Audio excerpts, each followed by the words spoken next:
Ripley's Believe It or Not, is he gay? I think so. Believe it or not, I'm believing it. I kept calling this movie The Fabulous Mr. Ripley. Like, that's what I, like, typed in. And they're like... Stunning Mr. Ripley. They're like 0 results. I was like, I know this movie exists. I think I did, like, The Fantastic, and I was like, no, that's Fantastic Mr. Cox. The Fantabulous Mr. Ripley. The queer-coded Mr. Ripley. Is it queer coding? We'll get into it. But we are ecstatic, honored, and overjoyed to have guests this week, Felicia and Elaine, but better known to the public as Wonka Watch. If you don't care about Willy Wonka, you fucking will now, because I have told people, like, I've been, like, bragging. I'm like, we're gonna have Wonka Watch on our podcast. And they're like, what is that? They have a whole podcast just about Charlie and the Chocolate Factory. And I'm like, no, you do not understand how this goes all the way to the top. Like, it's like the unfolding of a true crime story, but it's just about Willy Wonka. It's like, if you ever seen Under the Silver Lake, it's like the layers and layers and layers of Andrew Garfield uncovering this ginormous scheme. But that's this podcast. Yeah, so that's me promoting your podcast. But if you want to introduce yourselves briefly, I know a lot of our audience knows who you are, because people have been like, when will you collab with Wonka Watch? And I'm like, I'm getting on it. Email is hard. Well, that's amazing hard to hear. I'm Felicia. I'm one of the Wonka Watch people. And yeah, it's just been over a year of Wonka Watch. And you may think, how is there that much? And I sometimes ask myself the same question. But yet, there's still more. Still more. And I'm Elaine, the other host. And yeah, no, it's just been a fantastical, horrific, beautiful, depressing journey. And we too, every single episode are like, how are we still doing this? And we're counting down essentially to what we're calling the Wonka Rapture, which is the release of the Wonka prequel starring Timothée Chalamet, which kind of broke our brains and psyche, and now we've just kind of had to throw ourselves into this to try to make sense of the world, and unfortunately there's just been more to find and more we have to talk about. And when did the actual December? Yeah, because wasn't it supposed to be like March of 2023 or something? Yes. How did you feel when you got the pushback date? To this? Well, here's the thing. Depressed when we learned, but now looking back, thank God, because we were not making it to that premiere. Let me tell you. Yeah, we wouldn't have had time to do a drag race simulator of all the Wonka characters, you know, like the things we need. I'm very glad it got pushed back now, because March, like, that's gone and went now. That would have been way too soon. So I'm glad we have the time. But when we learned, I mean, there's something about learning your commitment that you thought is now being extended by 8 months at the very least. You know what I mean? It's a lot, you know. We were like, oh, we're only in this for a year and a half. Nope, 2 full years now we have to do. So no, when this releases, Felicia will be entering her 20s and I will be leaving my 20s. Like, that's how long, like we're cutting off decades with this thing. And that's absolutely horrible. Horrible. That's amazing. I don't know if this is a hot take, but the trailer that they released that was just like a candy bar like falling or whatever, I thought looked like dog shit. I don't know if that's real. I haven't seen that. Was that fake? Then maybe I would assume it's fake, because if we would. Okay, so the only reason I'm saying it's probably fake is because people emailed us a leak of the trailer within 10 minutes of it being posted, and within an hour later it was taken down again. So we've got people with their fingers on the pulse. So, but there's a lot. We have a team. There's a lot of fake trailers that have been made to the point where people. One time, my mom interrupted us recording to be like, "There's a trailer out." There was not. It was a wild 5 minutes of our lives, though. I was duped. Yeah, what is it? One time we had a listener who was like living in like the town and they sent us pictures. Yeah, that he was recording. Yeah. Oh yeah. The photos and videos of him doing that was what sparked the podcast, because they came out around the time that we were meeting up in person for the first time, and then I became obsessed with them and kept talking to her about them. So that's as you should, though. Yeah, basically within the first day of us meeting, she's showing me this video, and I'm like, this is very bizarre and unexpected. This seems like something I could talk about for 2 whole years. Literally. When you hear it as 2 years, it's like, I know it's been that long. Well, but it's only been a year and a half. It will have been half 2 a degree. Years when the like, well, no, yeah, that's the fucked up thing. I'm like, in my master's program right now, and I've spent as much time. Wonkology? on my podcast as I have with this. And I'm like, I will have like, not that I have a master's degree in Wonka, but like hours wise equivalent, like no one else. There's something about knowing that we probably know more than like, we're in the top 10 people knowledge wise, at least. You know what I mean? Absolutely. So, right. You know how people have different, like, they have different levels of like, oh, this is when I know I've made it. I feel like I will feel like we've made it when someone in an academic format has to cite our podcast for something. Oh yeah, that's you're gonna be like, on JSTOR. wow. You're gonna be like in the database, listed under like Wonka oh my God. expert. I would to be up there in JSTOR would warm my heart so much.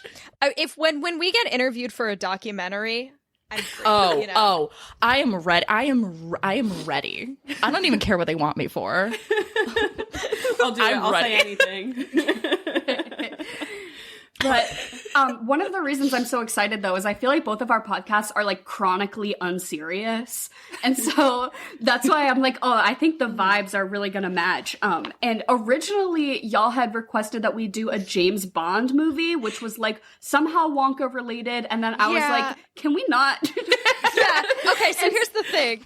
Roald Dahl wrote the script, and I was like, okay, you know, maybe, because they're gonna, as the same day as this is out, you guys will be on our podcast talking about Chitty Chitty Bang Bang, and I was like, well, the other script Roald Dahl's written was for this James Bond movie, so you know what, maybe, I've never seen James Bond, maybe we can do bits about it, and then I looked into it, and I was like, okay, no, this won't be funny, it just seems like there's a lot of fucked up stuff in here that I don't feel like talking about, so. See, I love James Bond, and I'm so willing to do something like that, but also, like, I think it was the 3rd episode that we ever put out was for Casino Royale, and I think it's still, to this day, like, our lowest ever listened podcast. Just because, like, queer women in their, like, early 20, like, you know, 19-year-old bisexuals from Ohio don't watch James Bond. Like, it's just not in the demo. But that was also our first ever TikTok shadow ban. Do you remember that? Oh my God, we made one about the scene where James Bond gets, like, ball tortured. And that's when we first learned that you cannot talk about that on TikTok. So what made you want to talk about Talented Mr. Ripley? Because I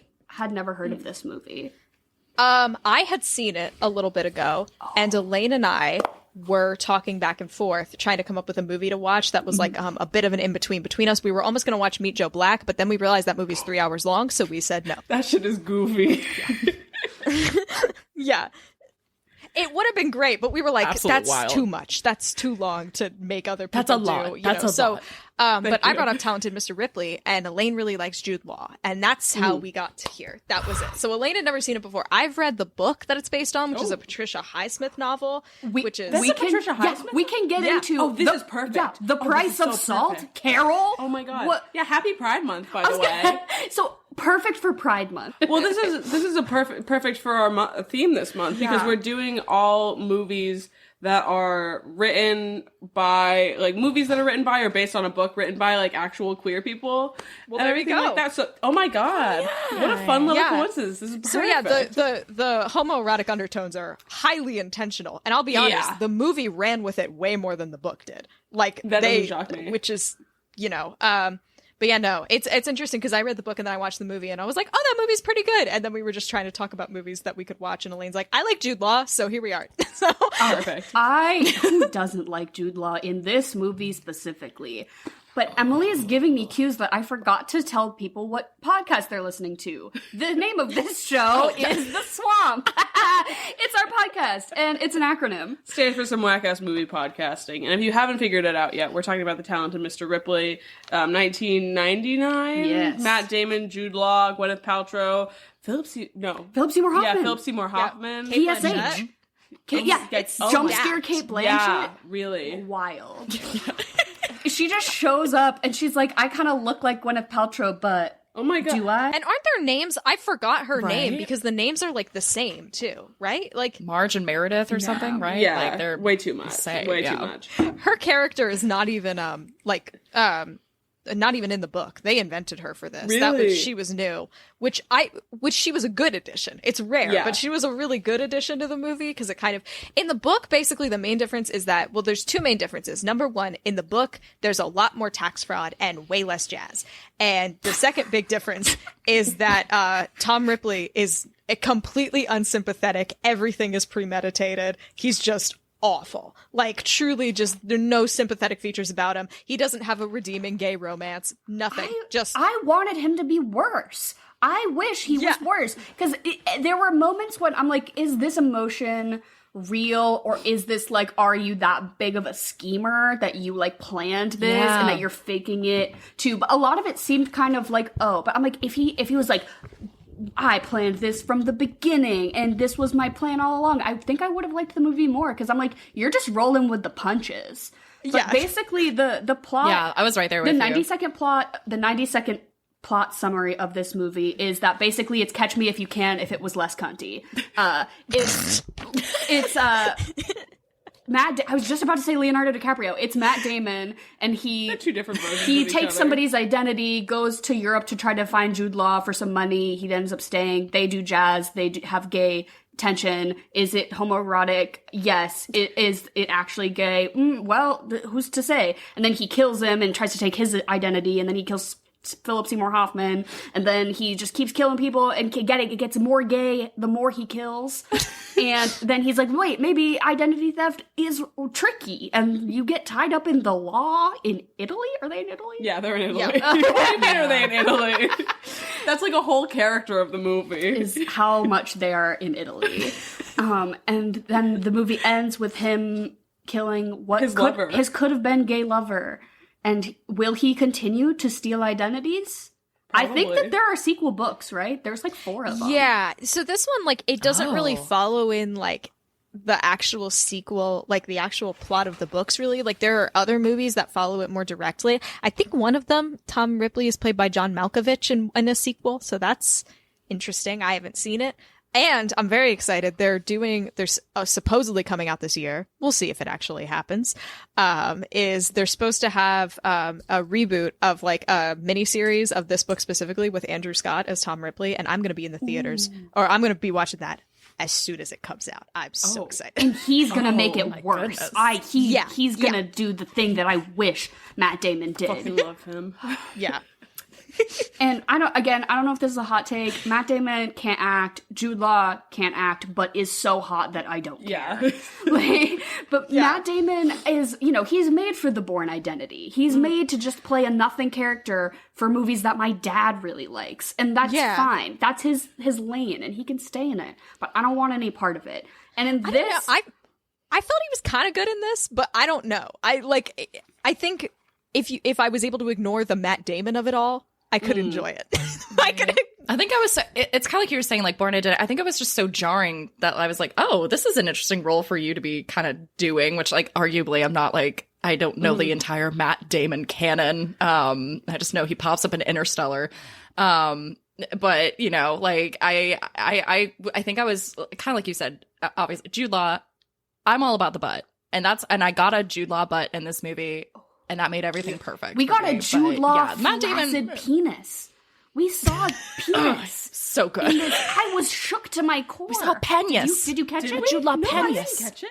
Yes, when Did you I get out catch of it? the bath. Oh, Oh, yeah, it's a I did. half a second. You have to. I did a frame by frame because I'm sick. Because I'm sick. I do want to note, genuinely, as Elaine was watching it, she texted me in all capital letters. Where is it? The gay tension, and then Jude Law butt yay. Those were the 2 texts I got as she was watching this film, which I did enjoy.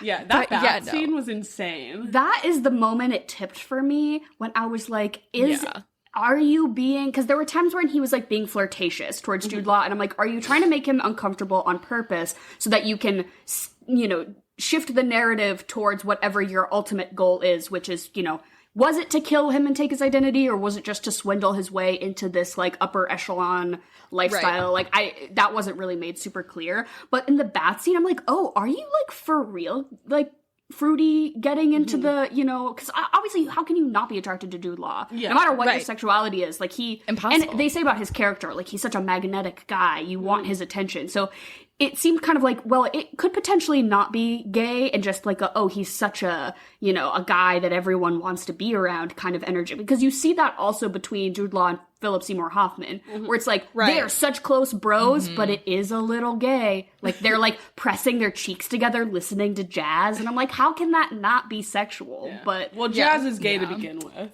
They say you like jazz. I mean, a saxophone is, a phallic object. Love jazz. This whole movie is like men will literally steal their friend's identity and commit murder rather than go to therapy is kind of, the central conceit Hey, of the film. fellas, is it gay to steal your homie's identity asking for a friend? And to write a suicide note where he confesses his love to you. Which is not And you still keep the rings. Oh my god. The rings fucking bother me. Can we talk about the rings? Because Please. in my opinion, he could have got out of this so much easier if he was just like, Marge, me and Dickie were gay lovers, and he gave me the rings. Right? Like, he didn't need to be like so cagey about it. I think that was more believable than him just being like, I don't know, Marge, things happen. I'm like, just say you fucked, and this will be fine. Like, right? And then you have the whole thing because like there's a whole line about how like you can't be homosexual in Italy because they don't allow it, right? So like if him telling Marge that would be like the reason why I haven't come forward with this.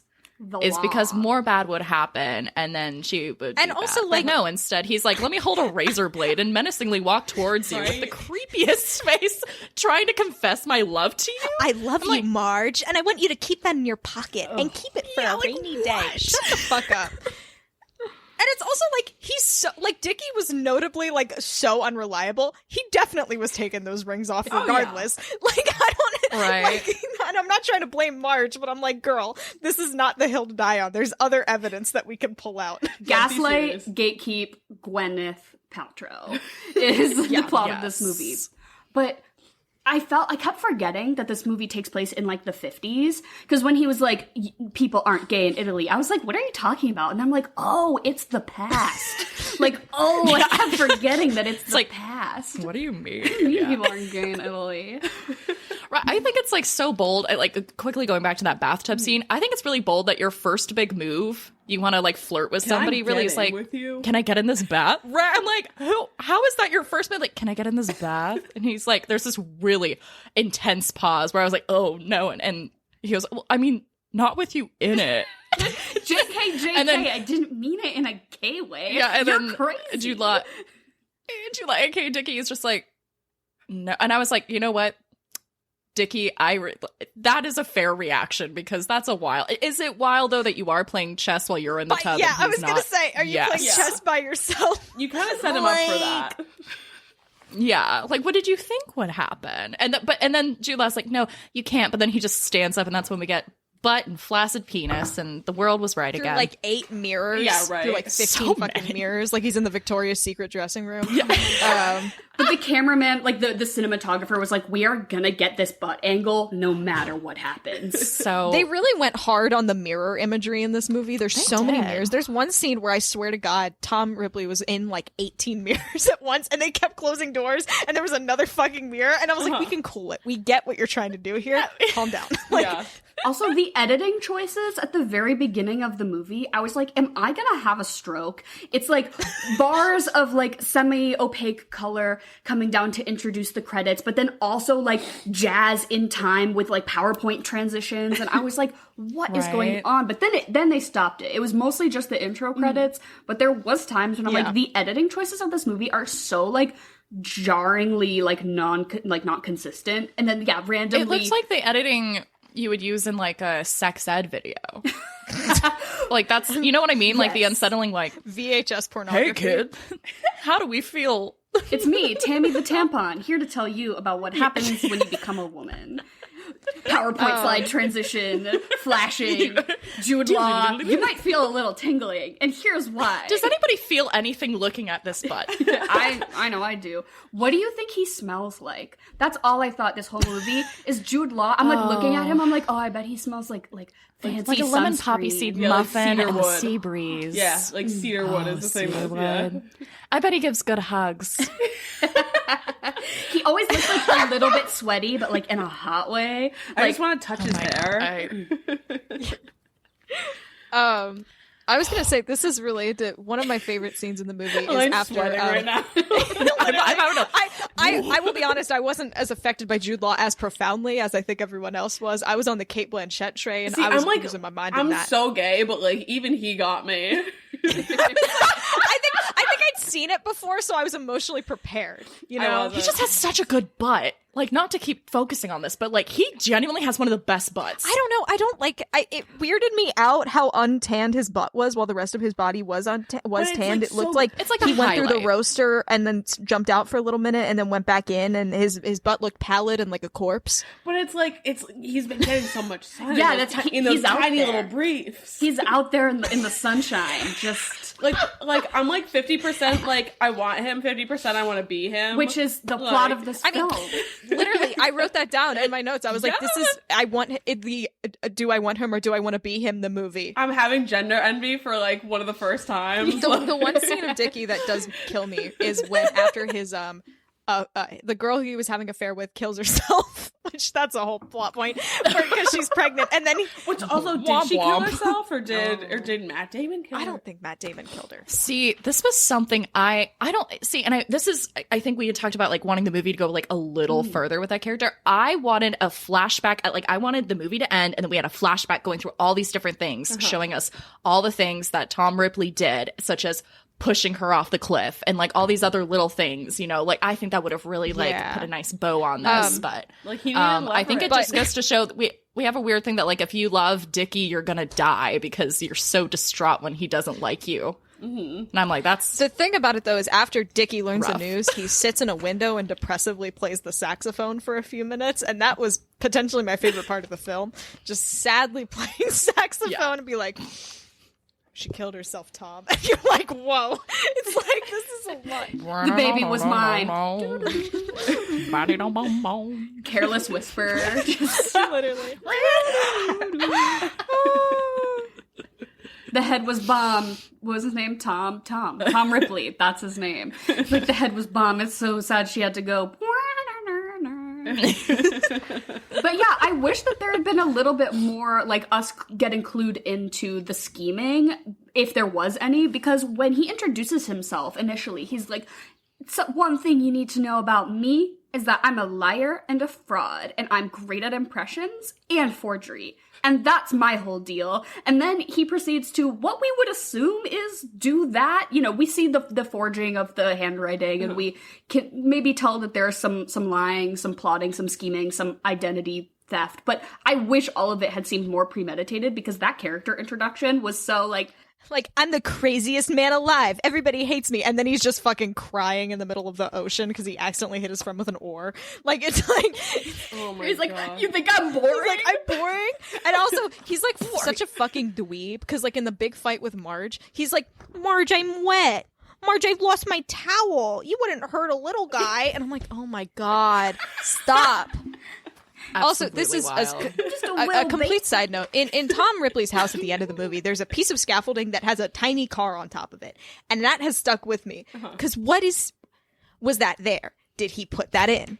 Where is he going with the car? It's like a little, like a little tyke car. Like it's this little red number. And maybe it's a scooter and I'm seeing it wrong. But like, where's he going? I felt the same way about the books. Yeah, I felt the same way about all the books pressed up against the wall. Because I'm like, it seemed like you just moved in here a week ago. You did not have time for this, like, impromptu library. It seemed like it was, like, pre-decorated for that, like, rustic... But don't tell him, because he'll fucking kill you if you hate his interior design.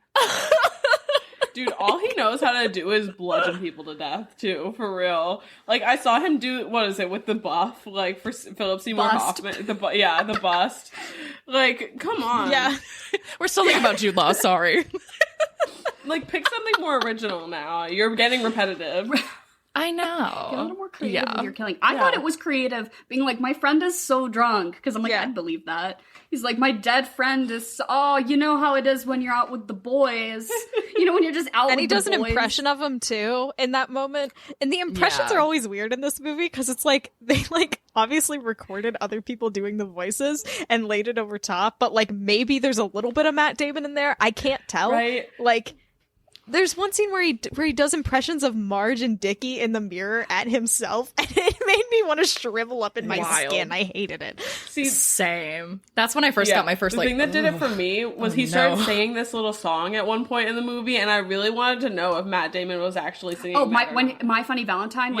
That is Matt Damon singing. And I wrote down, okay, Tom, you can't do an impression of someone who isn't shit at singing. You can do impressions, but you can't do an impression of someone who can hold a tune. My guy.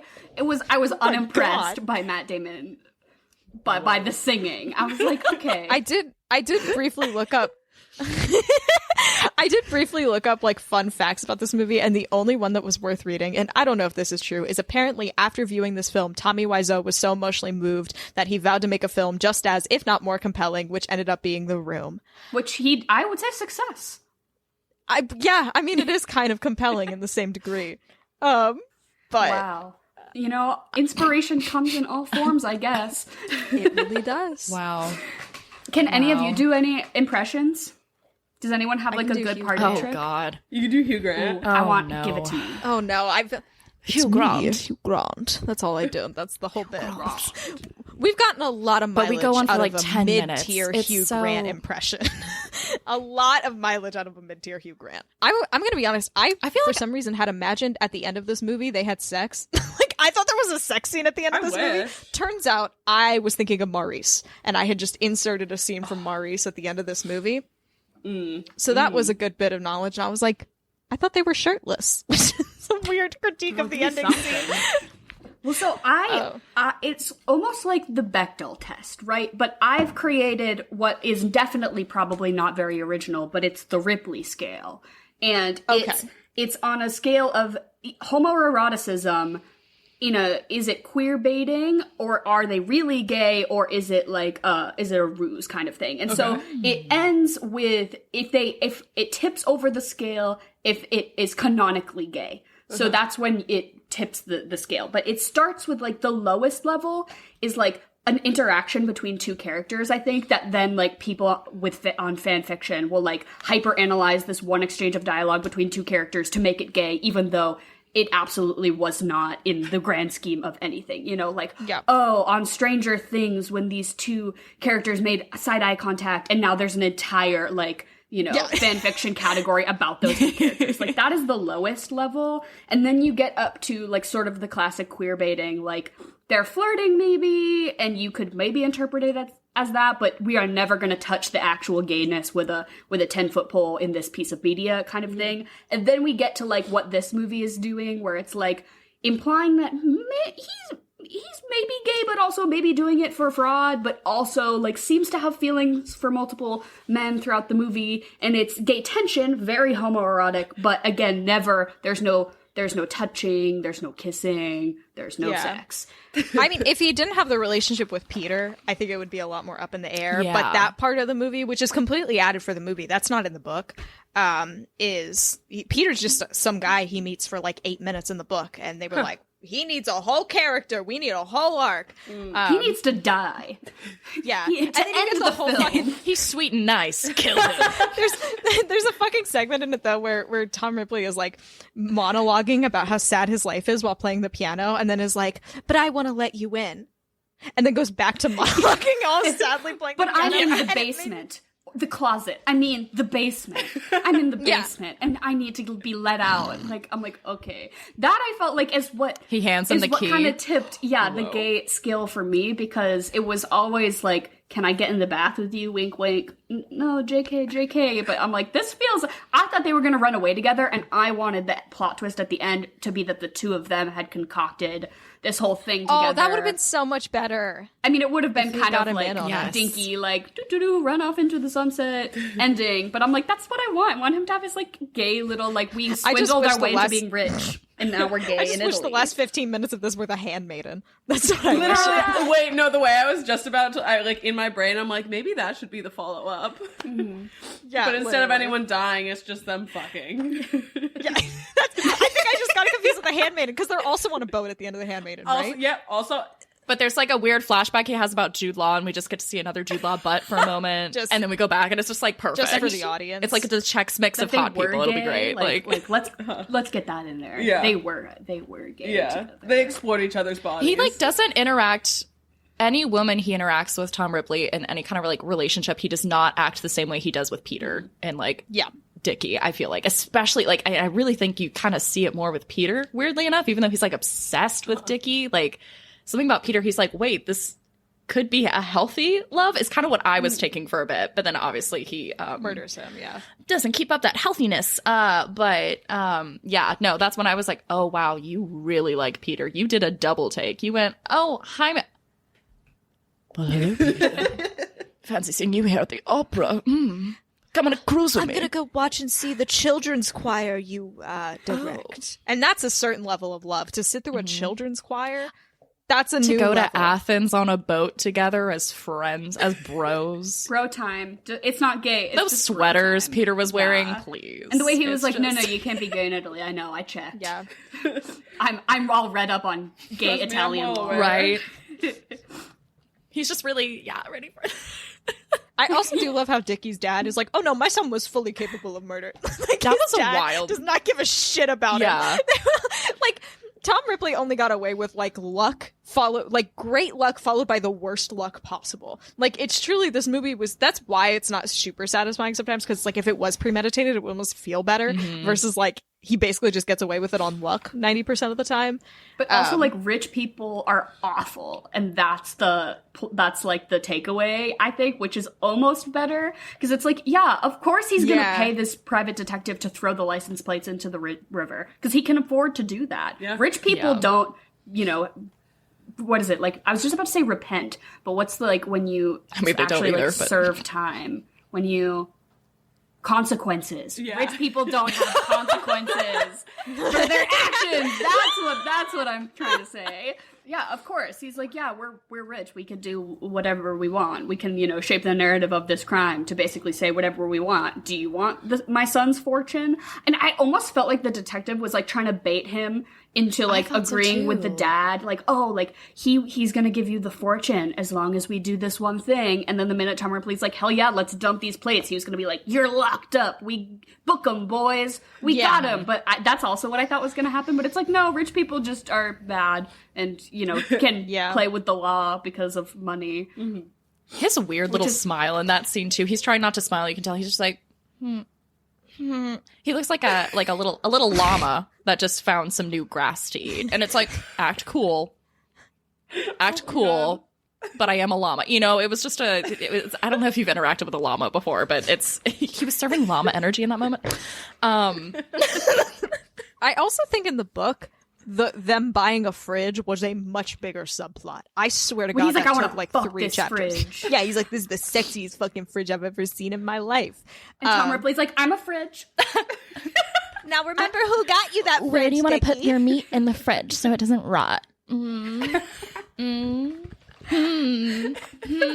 also like a fridge in some ways. in the sense that I'm cold, distant. A little frigid. I don't have an ending for this joke. And full of White. meat. I don't know. I'm done. Yeah, I'm cold, white, and full of meat.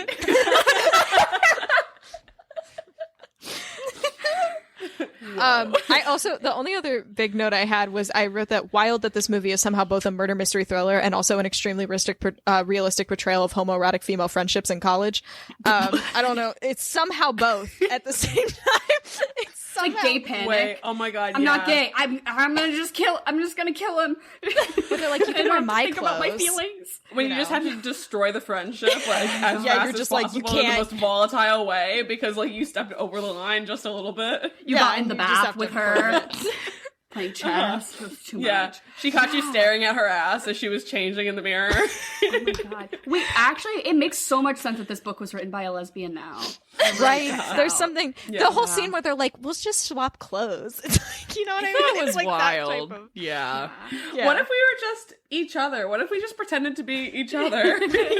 Wait, I'm forgetting if we talked about this at the very beginning or if it was off air before we recorded, but this book I was just about to say Fabulous Mr. Ripley again. Shit. The Talented Mr. Ripley, based on a book written by Patricia Highsmith, also who wrote The Price of Salt, which is Carol, the movie Carol, which is crazy. As soon as that like thread connected in my mind, I was like, "Oh, that's why this movie is so gay." Yeah, it does give lesbian. It's meant to be that way. Yeah, like it's homoerotic, but it's like lesbian coded. Yeah, I understand. What if two men were lesbians? In a world. What if you faked an interest in jazz to get like it's that kind of stuff where you're like get a little too into a topic that you don't give a shit about. And he's like, I've learned to like jazz. I was like, oh my god. For you? Move on. Yeah.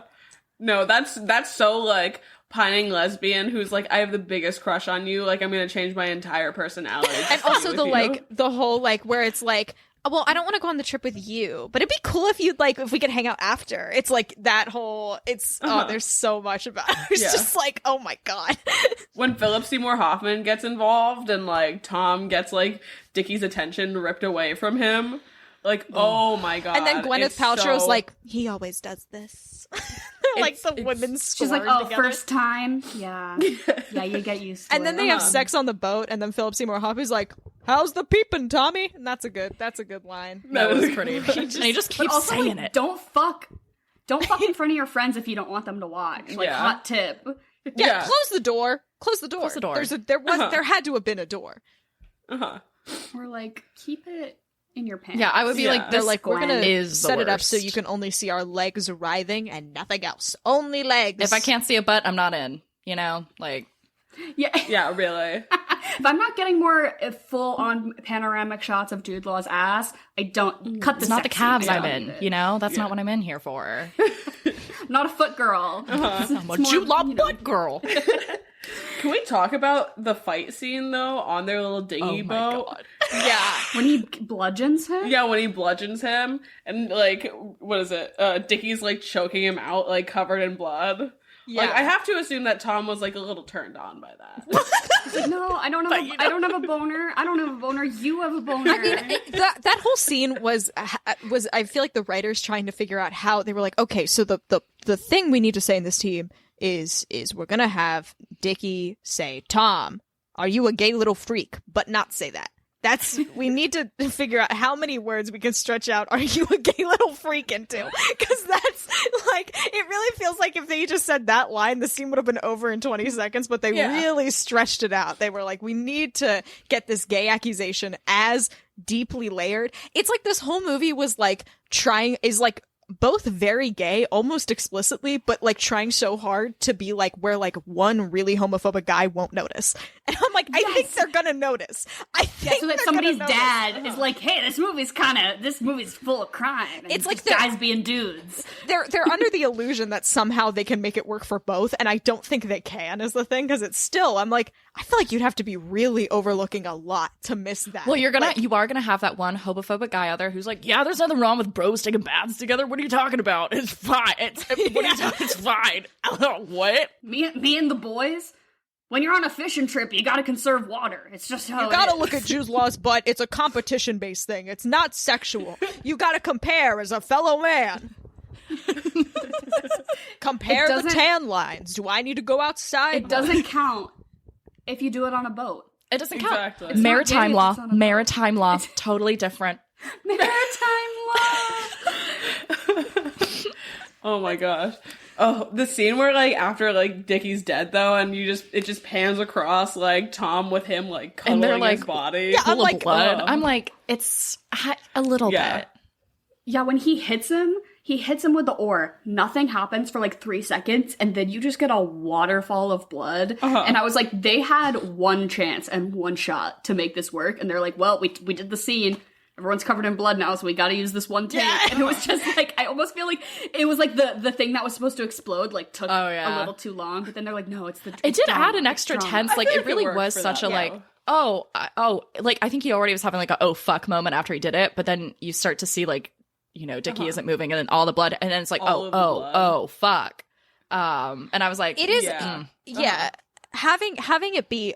Like, you can't argue it's in self-defense, but you almost can. Like, it's too much force, obviously, but it also wasn't, like, he didn't really start it, if I'm remembering right. So it does add this whole, like, I think they wanted to try and be like, what Tom Ripley did it by accident and he didn't really mean it, you know, like he didn't really mean it, versus in the book where he's like, I'm gonna kill this fucking guy as soon as we get on this boat. Row out, bitch. Like he's planning on this man's demise from day one. He's like, I'm aiming the oar up while he's talking to me about his marital woes. Whack. Like, he doesn't give a shit. So like, I think after reading the book, the movie was a nice change of pace for me. So I liked it for that purpose, because I think almost like the book does that side of it really well, that I was like, okay, I don't know if I need to watch the exact version of that. So I kind of liked the more sympathetic, but I also kind of, him being worse probably would be better if I hadn't read the book beforehand, you know? Oh my god, who is it? Jen, my mom. She's here to host her interim podcast segment, Chocolate or Vanilla. She says two things. We all say which one we like better. You're gonna get so many answers this week because there's 5 of us. So many opinions. I hope if we all agree on any of them, I think that is statistically like not gonna happen. So if that happens, I'm gonna be really shocked. Unless Jen does like, you know, what did you say once? You said Harriet Tubman or like Troy Bolton or something. And I was like, come on, like you're setting me up. You're really setting me up there.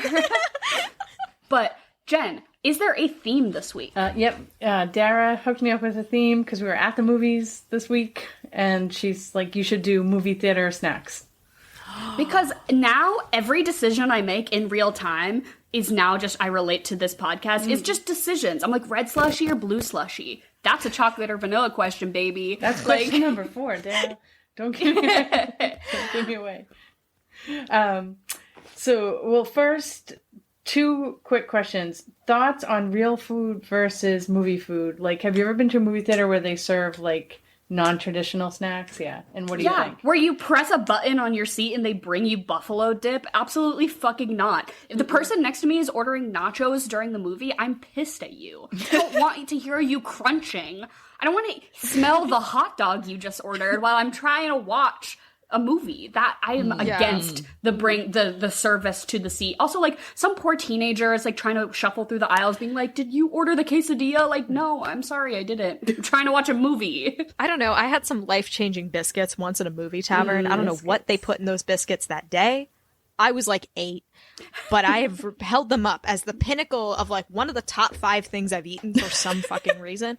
And also, like, my area, movie taverns are like the most common theater to go to. So it's kind of like the only thing. I don't know. I think the seats are comfy. I do like I like a glass of white, like, during a movie. But it's always so expensive. But that's true of alcohol at any public place. I'm like, why is this glass of wine $12 and you poured me an inch? I feel like there's something about like a staunch AMC girl. Nicole Kidman. I feel like there's something like for me, like ordering a meal to come with like to me in a theater. I know like it's dark, but it's a giant screen and there are moments where there's a lot of light on you, and I just feel weird like eating like a quesadilla and everyone can see me but they can't, but I feel so exposed. It feels very vulnerable, and I'm not ready for that. If I'm gonna eat a meal in a theater, I'm gonna sneak it in myself. That's the thrill. I will. That's the sneak in the Wendy's, right? I will be bringing in Taco Bell. Yeah, in my tote bag that they don't check. Yeah, nobody knows you're doing that either. They cannot smell it. No one can smell a Taco Bell.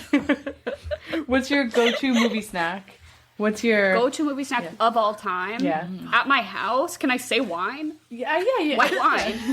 White wine in a movie, baby. That's Tuesday night. I'm always popcorn. I need popcorn. I will go, because I'll go to the AMC and they have these little cups that you can, because it's like you butter it yourself basically. So I'll butter the top. You're siphoning the butter. I'll butter the top and then I'll fill a little cup with more butter. So once I've gotten past that first initial layer, I can re-butter. Yeah. Mine is definitely popcorn. I've actually gotten used to movie theater popcorn so much because in college, my college town had like a free deal on movie popcorn, so it was very cheap for me to get it if you were a student. And now I like intentionally will burn my at-home popcorn to recreate the experience. I love that. Just slightly burnt is dedicated the best way for me. Wow. Yeah. Wow. I think I'm also popcorn, but M&Ms as well, and you put them together. And my only thing with popcorn, I get very stressed. I always choke on popcorn. I have big tonsils. There's a lot going on back there, you know, and it's just like ready to catch it all. It's just scary. So like I love popcorn, and I do the butter trick too. Freaking love it. Yeah. I'm mostly it's not popcorn. I just want butter with the conduit being the popcorn, you know? Yeah. So, but then I use the M&Ms. Exactly. It gets a little melty and like super messy, which is what you want at a movie theater, is to look like a little 2-year-old that just went to a birthday party. Yeah. Yeah, and you're shoveling it into your mouth like a horse, you know. Bro, it's when your tonsils catch, like, the kernels and you just can't do anything about it. No. Stop talking about tonsils. We don't have enough time for me to tell everyone about my adult tonsillectomy. I don't have another hour to spare, Emily, and you're really egging me on. Dara had the world's biggest tonsils. I'm so serious. Man. Wow. They touched each other. That's not good when they kiss. Wow. Not good. Yeah. The pediatrician was like, she'll grow out of them, but we never did.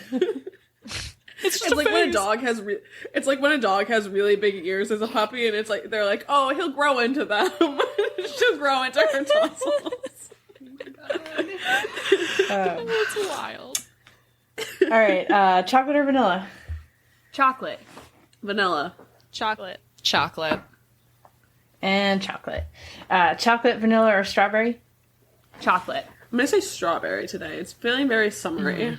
I'm still chocolate. It's so, you've caught me at such a weird point in my life because I've been feeling. You sound like you're about to start giving a Me and my therapy sessions where I pay $200 just to say shit like that. I'm in a weird phase where, like, I love chocolate, but something about strawberries has been really calling to me lately. I'll keep with chocolate, but just know, like, strawberries creeping up a bit. A Neapolitan really is the answer, I guess. A whole scoop of Neapolitan, you know. But I'll go with chocolate. Wow, that was a crisis. We'll give you 3 months. Yeah, come back. We'll give you 3 months and come back to you. For my I'm documentary. going to do it for you. I'm going to say strawberry with M. All right, first one, which I think we're going to know the answer from previous conversation. Popcorn with butter or popcorn without butter? This is Jen and I's impasse. This is why I'm gonna commit a crime one day, because we are movie buddies and I'm a butter girl and you're not. I'm not. So I'm going with the butter. I want it to be slick and greased up. Yeah. The perfect popcorn for me is when the butter starts seeping out of the bottom. Because you just put so much on. So yeah, buttered. I'm a lightly salted girl. I don't know what I like. A lightly salted. Sometimes it's a little too much for me. I do like butter, but if I'm gonna go with what I reach for, I would reach for a lightly salted. Wow. Like a 50-year-old. I want so much butter that I can feel my skin breaking out halfway through. Yep. I'm getting acne. Yeah, I like Elaine and I feel- are the same. Yeah, I'm just like, honestly, give me the pump and let's, I'll just pump the butter right in there. But yeah, Yeah. maybe a little bit of butter. You just start dipping your popcorn into the butter. Maximizing it. Oh my gosh. I have always hated movie theater butter ever since. It has not changed since I was little. It has not changed since Chitty Chitty Bang Bang came out. But no butter for me. Absolutely no butter. And this concept of mixing your candy in with your popcorn, Dara, I have never heard you say that until the other day. And now everybody says that it's a thing, and I just don't think I could do it. Ugh. We come from different worlds, Jen. We are so alike, yet we are so different. Next one is Bunch of Crunch versus Reese's Pieces. Bunch of Crunch at the movie theater. You mix the Bunch of Crunch in with the buttered popcorn, baby. Ooh. That's the move. Oof. I love Bunch of Crunch. I think Elaine and I both just Googled what Bunch of Crunch is. I've never heard of this. We were both literally, I heard I was like, investigate. Oh, this looks The movie candy. Ooh. You is. only can get it at the. I mean, I'm sure you can get it at like Walmart or whatever, but it's Yeah. only at the movie theaters. Is the only place you Yeah. should ever get Okay, a bunch. I'm gonna Yeah. really quick, when I Googled this, and I went to images, one of the things that has popped up is chocolate covered cheese puffs for $25 on Etsy.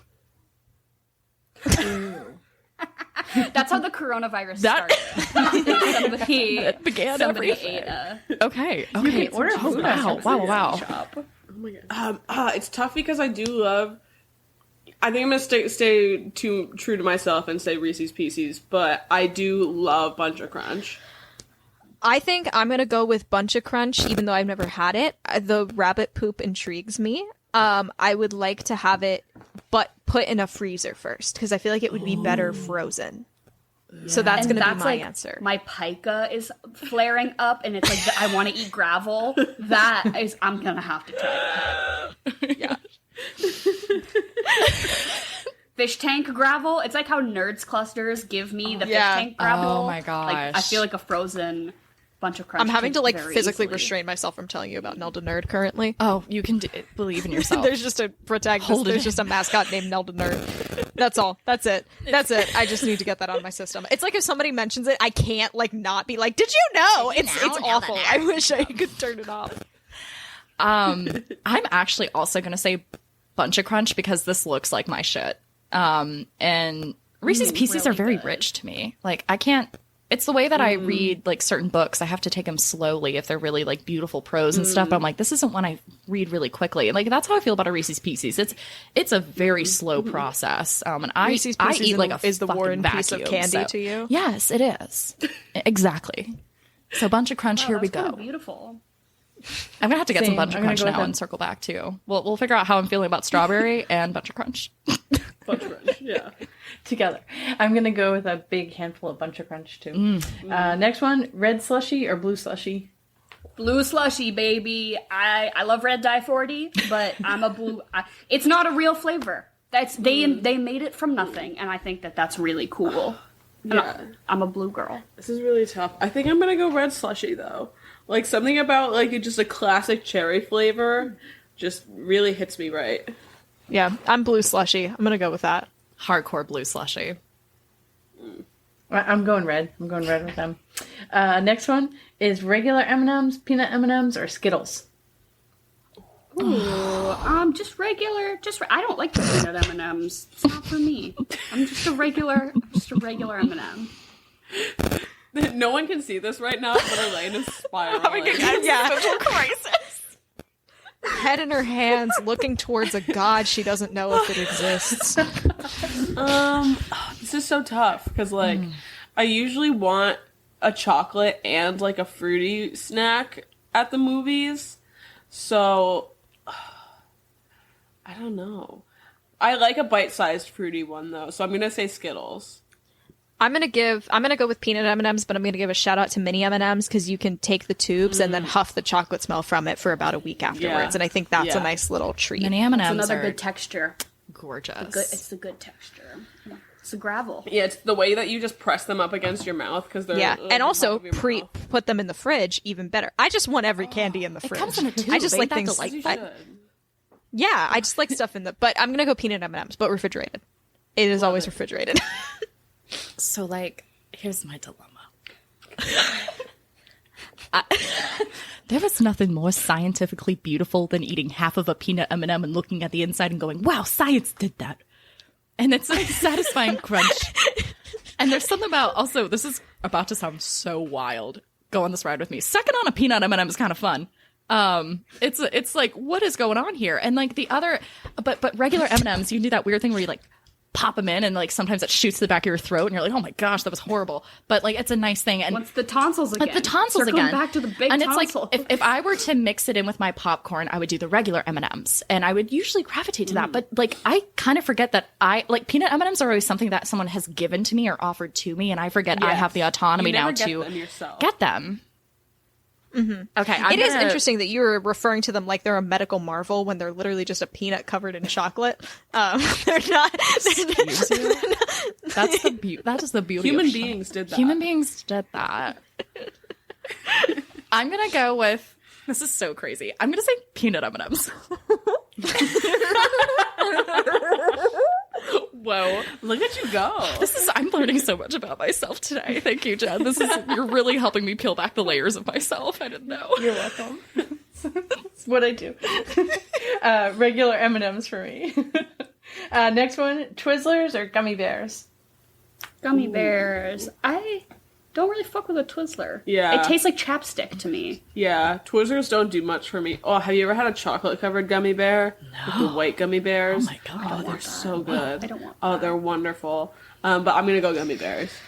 I'm gonna go Twizzler. I was one of those kids who got a lot out of putting weird things in my drinks to make people go ew. And Twizzlers straw. have a lot of potential in that category. You know, get a latte, put a Twizzler in it, suck it up, everyone in the room's gonna hate you, and I enjoy that. So that's I hate you for even saying. I never Yeah, knew this about I you, and know. it fits so annoingly well for who you are. there saw was a it summer so camp where I got a perfectly. lot out of just staring at people and dipping a chocolate cookie in Sprite. Of course you did. I would just make eye contact with them the whole And they're time going I like, did I it. wonder where Felicia is now. A Wonka podcast. Yeah, it shouldn't be surprising.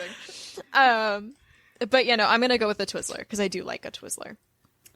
Beyond that, Hot take, I don't like either, but I think I'm gonna go gummy bear because like I will eat those and they're cute. And if vodka gummy bears, that's why gummy bears. Yep, you put them in a baggie with vodka and they soak it up and it's a wild time. So, but also sober, you can have a gummy bear. It's fine. Can I get a virgin gummy bear? No vodka. Hold the vodka on that gummy bear for me, please. Never have gummy bears at my house. You'll never know. I'm gonna go Twizzlers because that is my go-to movie snack. I don't eat them anywhere but the movies. They taste like plastic. They taste like chapstick, but that's my movie snack. I love Next one, a big soft pretzel or a bag of regular pretzels. I don't want a soft pretzel if I don't have beer cheese to dip it in, baby. So I'm gonna go, if this is like a movie, we're at the theater, I'm gonna go with the hard pretzels because if you're not giving me a good dipping option, that soft pretzel's not gonna do it for me. Jen, am I getting a dipping option or is it just straight up? No, you're maybe getting a packet of mustard. Okay, I can do that. All right. Yeah, soft pretzel. I can work with that. I'm gonna go with the soft pretzel. I like movie theater soft pretzel. Alternatively, I may stop in a Wawa beforehand and get a Wawa soft pretzel. Very regional, but they're quite good. They're unlike any other pretzel. They have something stupid like 16 grams of protein, and it feels illegal whenever I eat one. Yeah, I've eaten them for lunch many times. Hey, you vegans out there. Literally, I'm like, what the fuck do they put in this thing? But I don't give a shit. It tastes great. So I might do that. But yeah, a soft pretzel for me. a core part of me is soft pretzel. I am, and I want, and that is what I want. And I yearn. And I yearn. It's Jude Law butt soft pretzel. Yeah, Those are that's the two. Yep. Very similar in a lot of ways. Soft but firm. Tanned, greasy, perfect. Surprisingly pale. What about you, Jen? I'm going big soft pretzel. Milk Duds or Junior Mints? We had this friend in high school who had this theory that if you like Milk Duds, you are gay, and that is the test, is you just say, Milk Duds, yes or no? Yes, gay, you're gay. What was my second option? Milk Junior Duds Mints. or... Junior Mints. So Ju- fuck a Junior Mint. Fuck the combination of mint and chocolate. I'll die on that hill. Milk Duds. Yeah. And it's Pride Month, Yeah. baby. even though I'm gonna break my teeth eating the Milk Duds, I'm gonna devour them. I want to rip all my cavities out with the caramel. So I'm not a caramel girl, so I'm going to go with Junior Mints. But I used to love a York peppermint patty, but I do think they gave me violent stomach aches every time I ate them for a while. So probably a bad idea, but that shows how much I'm not into Milk Duds that I would rather go through a diarrhea session than eat Milk Duds. I love Junior Mints. Love them. Yum, yum, yummy, yum, yum. I don't know why I'm trying to start beef. Again, one of those ones that you just press up to the roof of your mouth with your tongue. Yes! Yes! Just let it mush all Yes! Thank you. I get it. Wow. You're all I dead found my to me. people. My God, this is so nice. This is my therapy today. I'm Oh also- my gosh. Also going Junior Mints. I love Junior Mints with hot chocolate. That sounds really good. Jen, you can't just casually say that. I need to write that down. What? Jen, you don't know what you're doing. Oh my gosh. You've got written down like on a list like things to circle back to. Like my personal relationship with strawberries. It's so true. Bunch of crunch, question mark. Strawberry crisis. I'm so excited. Here we go. I got it. It's my list of Jen. We're gonna have to put out a mini-sode in like 3 months. Elaine just reporting on her Jen experiences. What is she doing? Next one is a regular cup for your soda or the special movie promo cup. It's always more expensive and it's not bigger, but they do it with the popcorn buckets too, where it's like, or the special one. And I'm like, there's no way that is holding more popcorn than the other one. Yeah. But if you get to like take it home and that's cute, but I don't need more cups. That's the last thing on this earth that I need. Regular old bag. Yeah, the special one will end up in a landfill either way, and I think that the regular one will break down faster, much faster than the special one, so I'll go for that. I go for regular one in every instance, except for if they do a promo one with the Wonka movie, because I'm going to be legally, contractually obligated to buy it. Wait, have you seen the merch? The merch is ugly. The Wonka Target merch, or is that also fake? Is everything I've seen? I haven't seen that. I don't think that's. Maybe it's not. I'll have to do some research. Fake Wonka news on my timeline, I guess. There's a lot of fake Wonka news. I have been trapped many times. There was a Wonka Fruit Loops box. We had to debunk that a few weeks ago. That was a big scandal. That was you are doing the hard-hitting journalism. Yeah. I'm always looking for sources, do that reverse image search. Yeah. I think Dara's been bamboozled. It was again. fake. Live, laugh, Wonka. People love making Wonka fake news, and I don't know if they know about us and they're trying to fuck with us specifically, but sometimes it feels like it. They're doing it to bamboozle you specifically. Yeah, cups. Elaine, do you do a normal cup or a fancy cup? Gosh, if I was at a zoo, I'd do a promo cup because they're wild and silly. But for movie theater, I'm in the same boat of I have too many cups already. God, it's so fun to collect them. So I'm going to go with regular, even though the cup itself gets soggy and I do usually pop the lid off and horrible things happen. I don't go to movie theaters often because of all the things you have been hearing about me. I get a regular cup, though. I'm going to go with the promo cup, just for fun. And next one is if your movie theater has Ben & Jerry's or Starbucks. Are you going for either of those?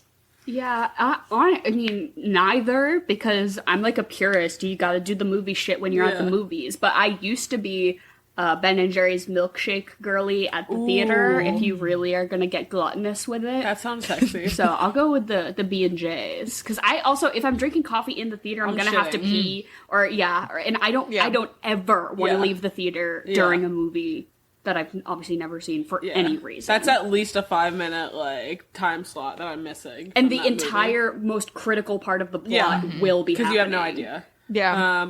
I'm gonna go for the milkshake. I will still be shitting, but that'll take me a little longer. Yeah. Post movie. Yeah, I'm gonna get a coffee frappuccino. It would wreak less havoc on me long term than a milkshake would for me personally. And also, those are just kind of my weakness, and I've accepted that at this point. Oh no, pumpkin bread from the Starbucks. That's what I'm getting. Pumpkin or banana bread. Those are my old faithfuls. I'm getting Ben & Jerry's, and I'm getting brownie core batter, the most intense chocolate thing. Because I haven't dabbled with their strawberry. And I want it to be so messy that my mouth is I want to have my clothes be ruined from the Ben & Jerry's. You need one of those little baby bibs. I really genuinely do. My friends got me a sippy cup when I was in college because I spilled my drinks all the time. No joke. No, I didn't just do a mud run. I just went to Ben & Jerry's. That's my... What do you say, Jen? I'm going to say Starbucks because I did go through a phase where I wanted hot chocolate during the movies. That's such a good idea. Jen. With Junior Mints? With the Junior Mints? Why not? Next one, Sour Patch Kids or Swedish Fish?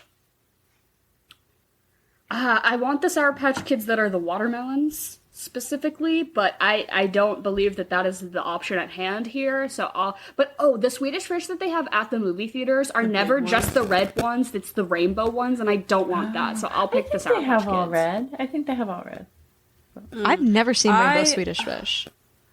I love Sour Patch, but for some reason today Swedish Fish is really calling to me. The green ones, they're icky.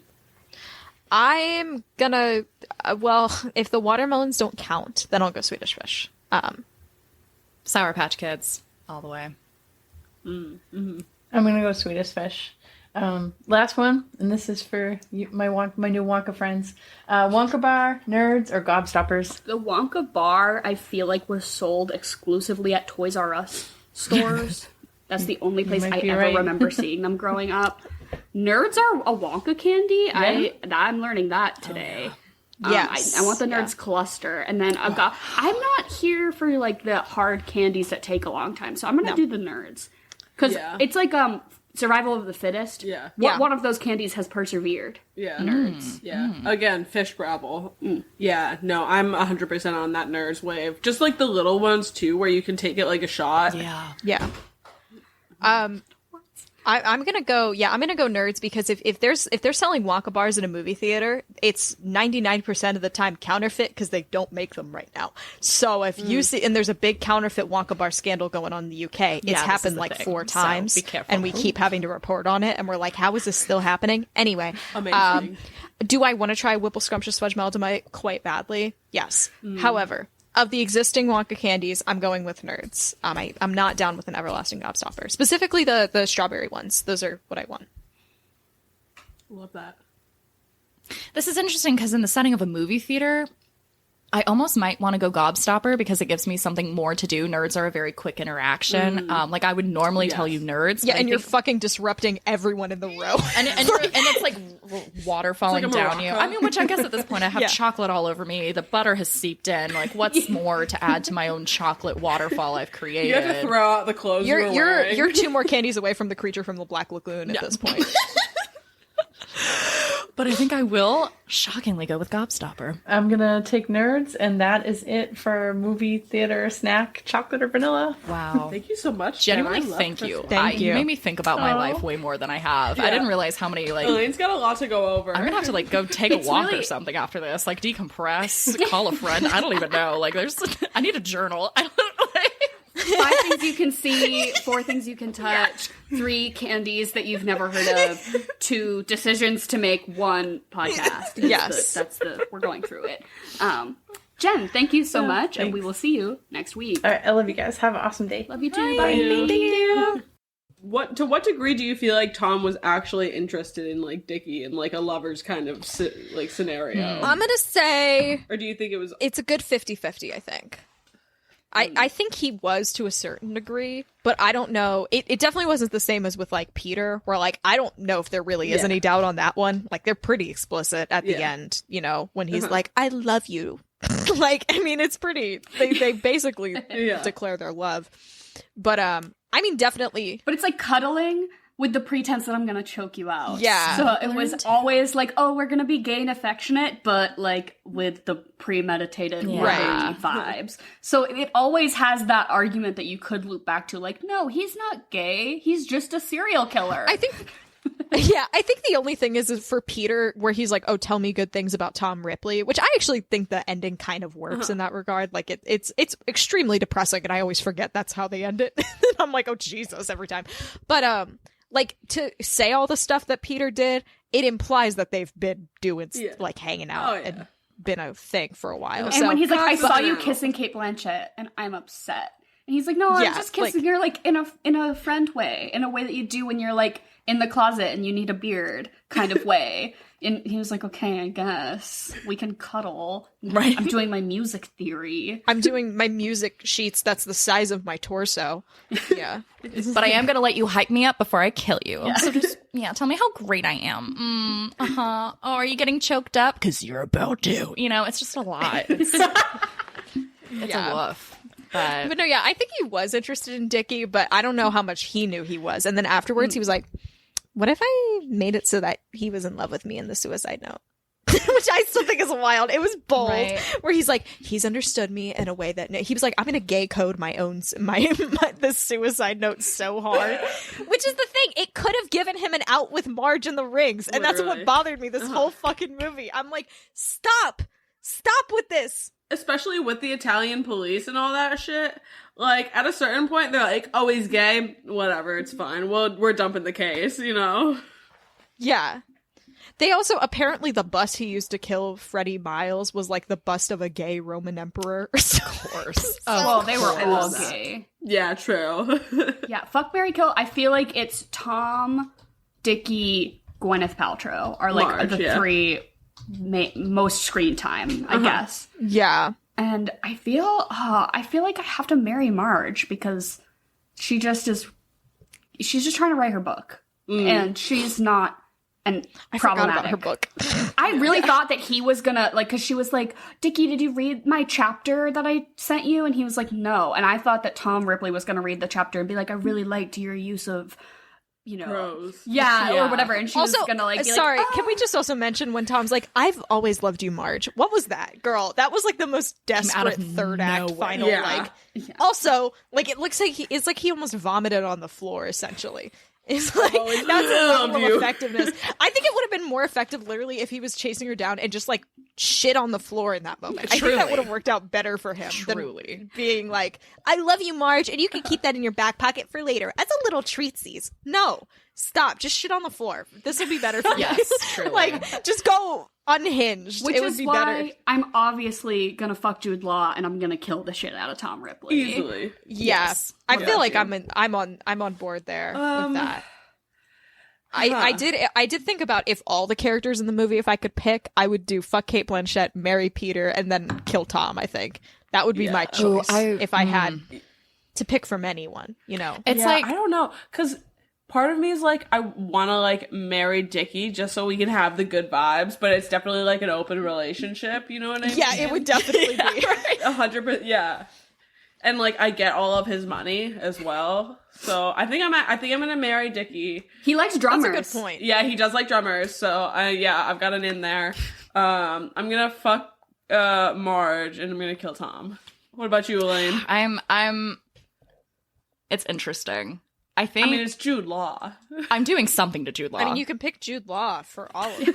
I will fuck, marry, and kill Jude Law, actually. I'm going to follow the Tom Ripley science of love. Oh yeah, pull a real Tom Ripley. Right. Just all three. I feel like marrying Marge, like if I can marry Marge, and then I'll be like, we're going to financially be okay. Now let's go fuck everybody else, And I think that'd be great. So maybe I'll do that for the stability of just being like, we're good. And then I will do everything to having Jude an Law. icebox to come back to. You know? I'm gonna fuck the fridge. Fuck, marry, kill appliances, microwave, oven, fridge, go. The saxophone. The saxophone. I feel like Elaine, I feel like an open relationship, like a throuple with Marge and Dickie would be perfect for you. That would work out. But I feel like Marge is like the begrudging girlfriend who's like, yeah, babe, I guess we can like be poly, but she like secretly hates the third person and it's like, That's what the whole I'm so movie feels woke. like. And then she just turns into Tom Ripley and she ends up killing you. This movie should have, the sequel to this movie should be Gone Girl, but it's Marge. Oh my God. Marge Gone Girl plot. Oopsie poopsie. She bludgeons you to death with one of like, what is it? What are they? Her the vagina eggs. eggs. oh my god, the yoni egg.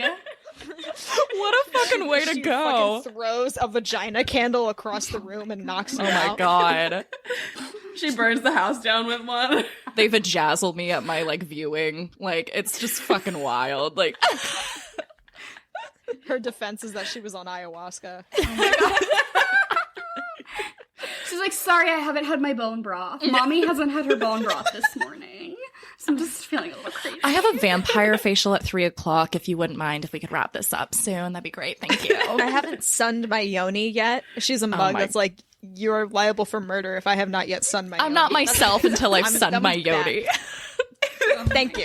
Yeah. And she was like, I'm sorry, your officer, it wasn't myself. As you can see by this mug that is available currently in the Goop store. $48.99. $600. Yeah. Yeah. It's made out of rose quartz. And you will get sick if you try to drink from it. So don't even.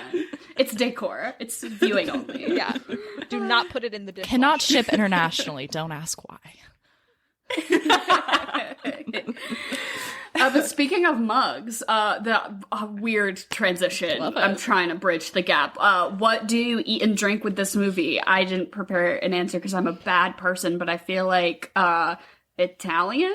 Here, so my answer, I was trying to figure out what the horniest Italian food was. And I think you go for what Tom wanted to be, and I think you do stuffed manicotti. Stuffed shells. Oh my god. Yeah, you do a stuffed manicotti, and then like a limoncello spritz, or something like cute like that. Fruit, something a little fruity. Yeah, something a little fruity, of course. I like that. I feel like I just really loved the scene where Philip Seymour Hoffman rolls up in his sports car, gets out, walks up to a random table, picks up a cup of wine, and throws the whole thing back in one shot. Because I'm like, me too, my dude. That is also how I'm trying to consume white wine. Like, an entire cup in one go is, like, the vibe. So that made me also just, like, drink white wine, but not from a wine glass, from, almost like a pint glass. From someone else's pint glass. Yeah. They just found on a table.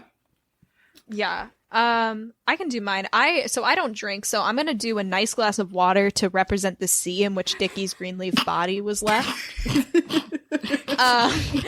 And then I'm gonna have a charcuterie board that is so insane that it's in its own way a little bit like jazz. And then I'm gonna have biscotti. And that's mine. I like that. I was like, and you know what? Biscotti. That's like, I want it. That's how we know you're gay in Italy. The cops showed up. We saw you eating biscotti. There's no way. Bye, Scotty. Oh, suspicious.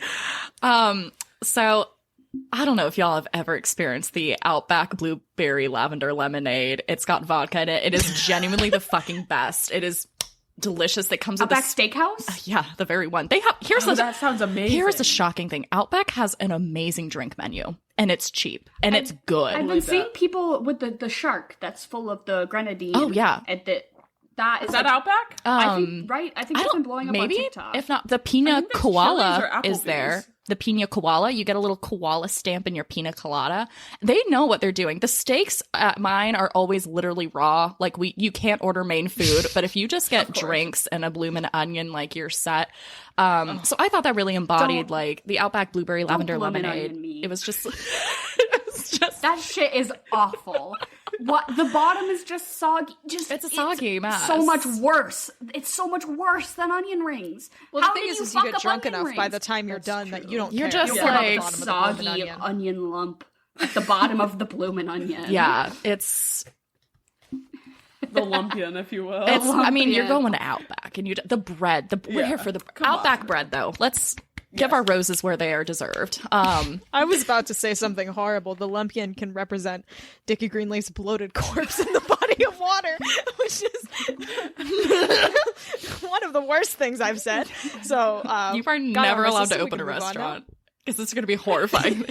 All of them are just, like, related to the just, like, fucking murder situation of Dickie Greenleaf. Oh, my God. So, yeah, that would be my drink. Because I think it fits that summery vibe. It's really light and, like, ooh.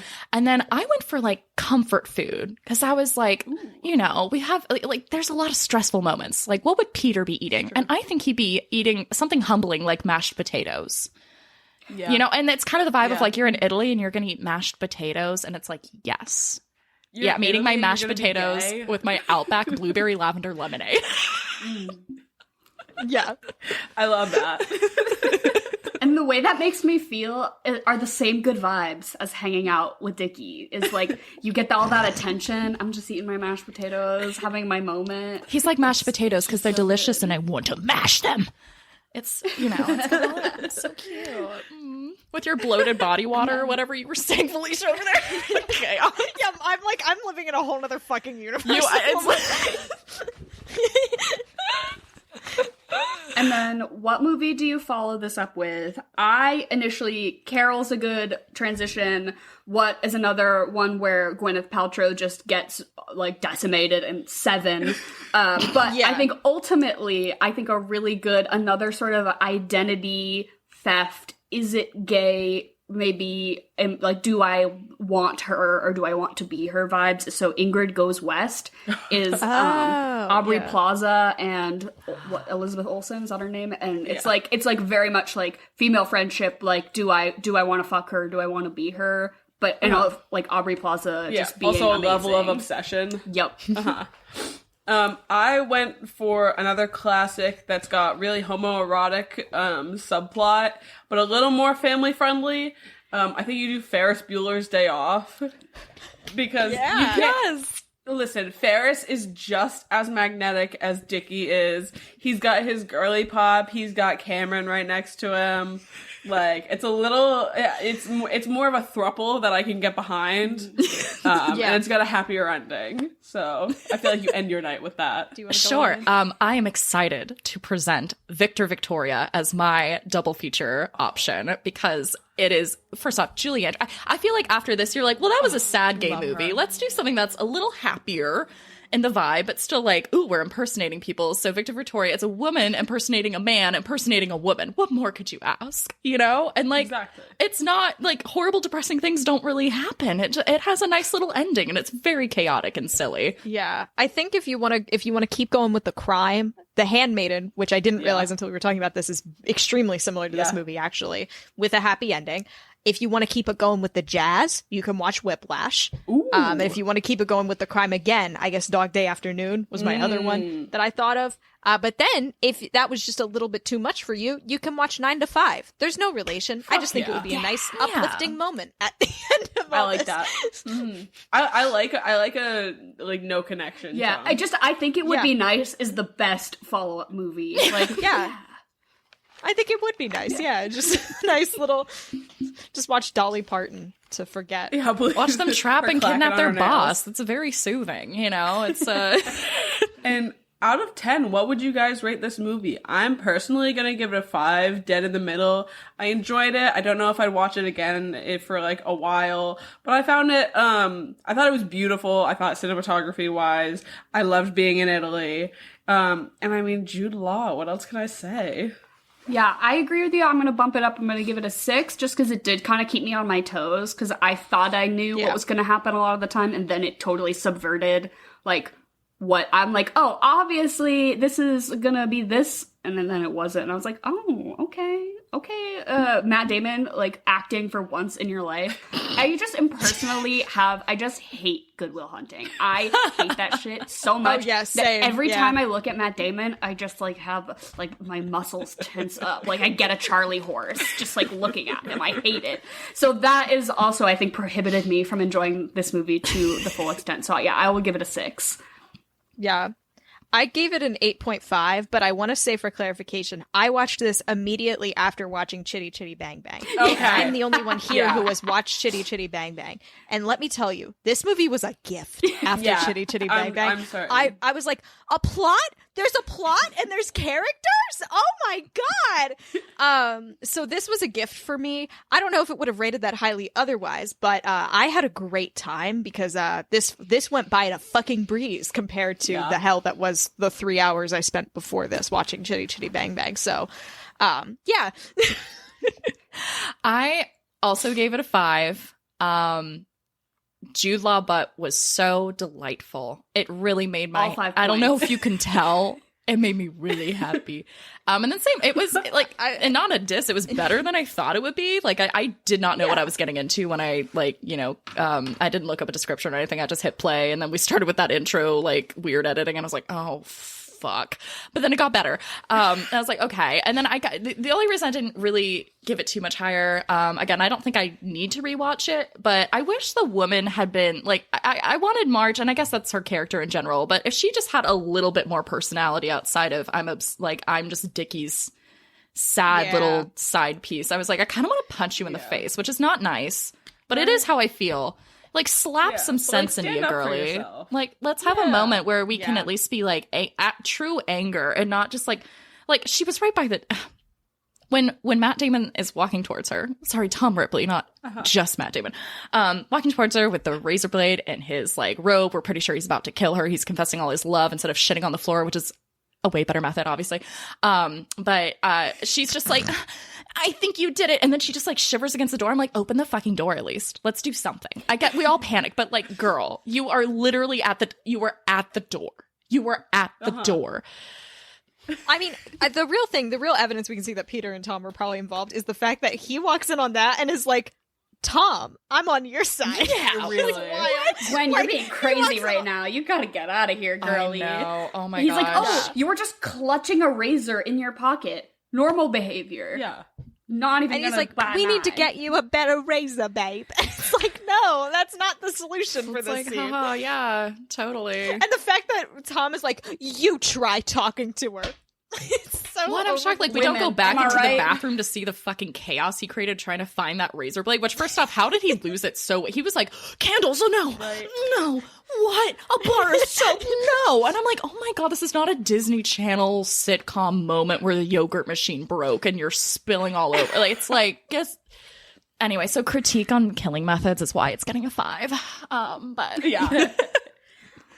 Well, thank you two so much for coming on our show. Like you said, we are going to be on Wonka Watch this week as well. The link will be in the description below, so definitely go listen to our episode on, spoilers, Chitty Chitty Bang Bang. I think we're gonna have a lot to say about something in general. Maybe not about Chitty Chitty Bang Bang, but we are gonna talk about... I love a good roast. I'm the only one who's seen it thus far as of time of this recording, and I think it's gonna be us being mad for around an hour.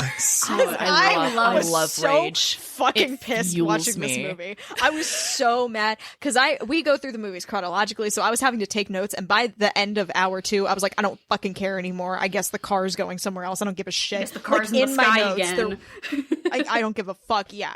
So it's it'll be interesting. It'll be Interesting alright. vibe. Here's how bad it was. It made me wish I was watching Wonka, which I never wish I was watching Wonka. Absolutely rough. I know. It's bad. Yeah, you must be so burnt out on Wonka, because you have, about 80 episodes of Wonka-related content, so if you are intrigued at all about the Wonkaverse, definitely go listen to Wonka Watch. I would say that not only is it the deepest dive into one thing that I think is humanly possible, but you guys are also super funny and make it very enjoyable to listen to. Gosh. It's not like those, those history podcasts where you're like, I'm going to educate myself about, ancient Rome, and you put it on, and then you're like, I can't even focus on this because they're just saying names and dates and facts, and I suddenly feel like I am deaf. Yeah, it's like, not a TED Talk. It's It's not a TED Talk. It's a Wonka Watch, if you will. Our last episode was putting the Wonkas through Drag Race, so that's about the level of scholarly that we have. So. You also painted this really visual image for me on your last episode of Timothy Chalamet getting his nails clipped like a little dog in a harness, and I'm no longer attracted to him anymore. You broke that for me. I see that man. You're welcome. All the blood just goes from my body. Lady Boner, killed.